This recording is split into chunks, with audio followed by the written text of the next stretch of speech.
Mummy mummy मुझे cycle ला कर दो। गांव के सभी बच्चे साइकिल से स्कूल पढ़ने जाते हैं। बेटा बेटा मैं तुझे साइकिल कहाँ से ला कर दूँ? इस समय तो हमारे घर का ही खर्चा बड़ी मुश्किल से चल पा रहा है। मम्मी मुझे कुछ नहीं पता, मुझे साइकिल चाहिए। मुझे साइकिल नहीं ला कर दोगी तो मैं स्कूल नहीं जाऊंगा। बेटा तू मान क्यों नहीं रहा है? क्या तुझे पता नहीं है, जब से तेरे पापा इस दुनिया को छोड़ के गए हैं हमारे घर का खर्चा चलाना बड़ा मुश्किल हो रहा है। घर में कमाने वाला कोई नहीं है। ऐसे में भला मैं तुझे साइकिल कहाँ से ला कर दूँ?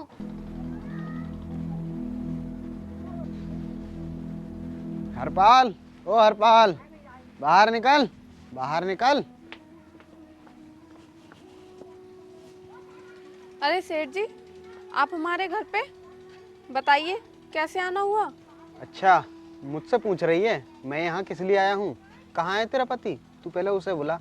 पता नहीं कौन से बिल में जाकर छुप कर बैठ गया है। सेठ जी, आप ये कैसी बातें कर रहे हो?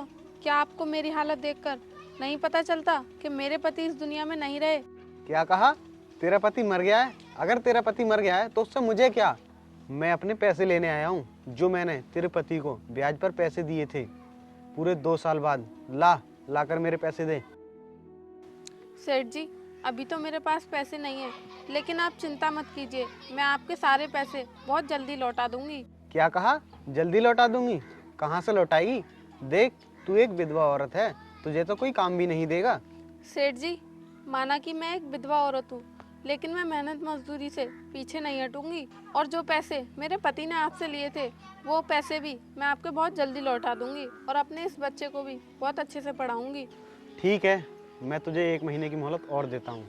और सुन, अगर तूने मेरे पैसे 1 महीने में नहीं लौटाए ना, तो तुझे अपने इस घर को मेरे नाम करना होगा। और हाँ, एक बात तू अपने दिमाग में अच्छे से डाल ले कि तू एक विधवा है, विधवा, समझी? ठीक है, अब मैं चलता हूँ और 1 महीने बाद फिर आऊँगा। हे भगवान, एक तो तूने मेरे पति को मुझसे छीन लिया, और ऊपर से ये सेठ जी और मेरी जान खाने को आ गए।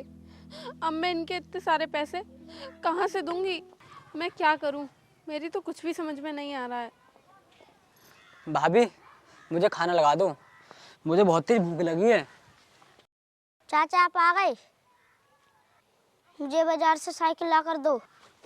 अबे तेरे बाप का मुझे पैसा कमा कर दे गया जो मैं तुझे साइकिल ला कर दूं? चला हट यहाँ से, मेरे पास कोई पैसा नहीं है।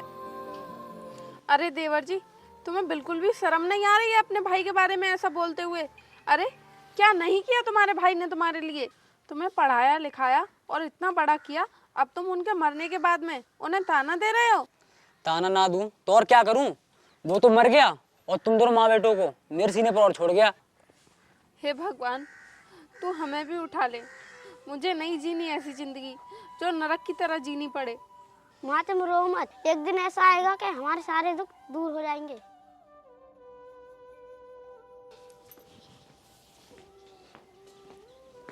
बेटा तू कहीं बाहर खेलने मत जाना, मैं बाहर काम की तलाश में जा रही हूँ। घर पर ही रहना, ठीक है? ठीक है माँ।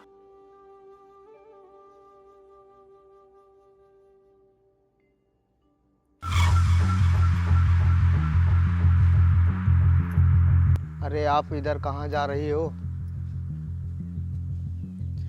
वो मैं काम ढूंढने जा रही हूँ। अरे आपको काम की क्या ज़रूरत है? आपको तो बिना काम के ही पैसे मिल जाएंगे। आप ये क्या बोल रहे हैं? भला बिना काम किए मुझ विधवा को पैसे कौन देगा?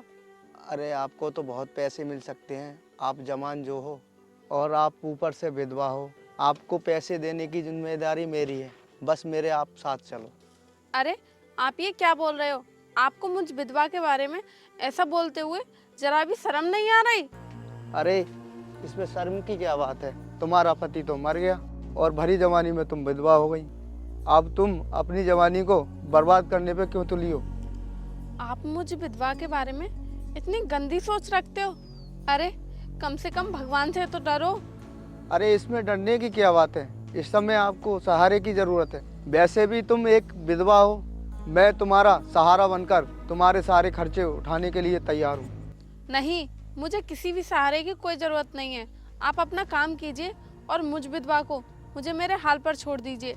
क्या कहा? छोड़ दूँ? अरे कैसे छोड़ सकता हूँ? तुमने मेरे रातों की नींद उड़ा रखी है। अगर राजी से नहीं मानोगी तो मुझे जबरदस्ती करनी पड़ेगी। क्या कहा? जबरदस्ती?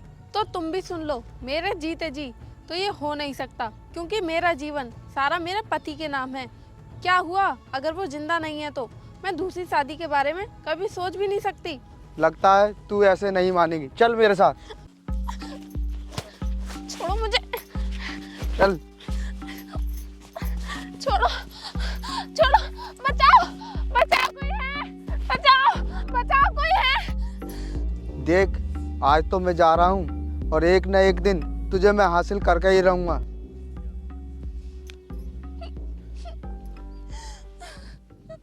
हे भगवान, मैं क्या करूं? मुझ विधवा का कोई भी सहारा नहीं है इस दुनिया में।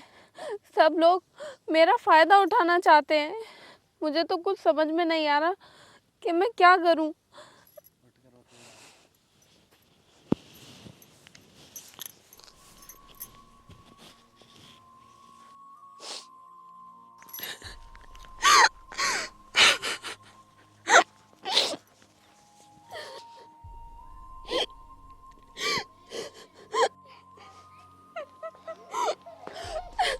अरे भाभी, तुम हर वक्त क्यों रोती रहती हो?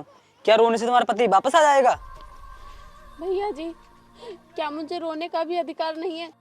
तुम क्या जानो पति को खोने का दर्द क्या होता है?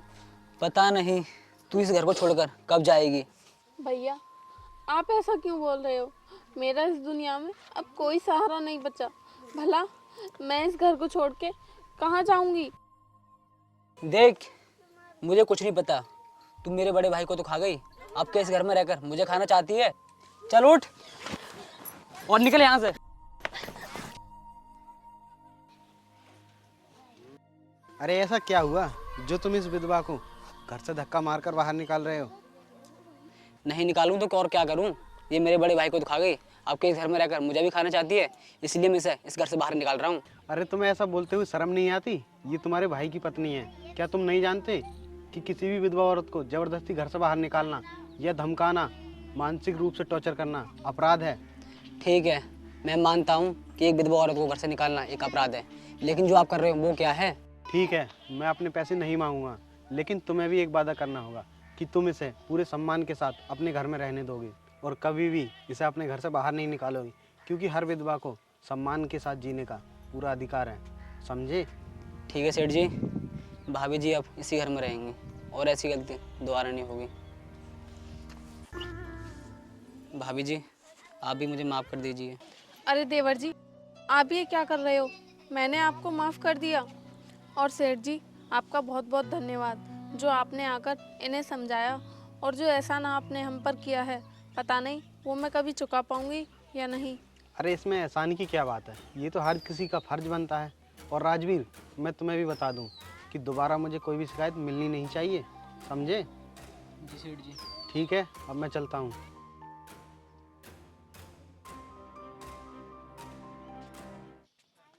विधवा होना मेरे लिए चुनाव नहीं था, बल्कि अपनी इज्जत और आत्मसम्मान की रक्षा करना मेरा हक है। अरे बेटा इधर आ, मैं तेरे लिए साइकिल दिला कर लाता हूँ। भाभी जी आप खाना बना लीजिए।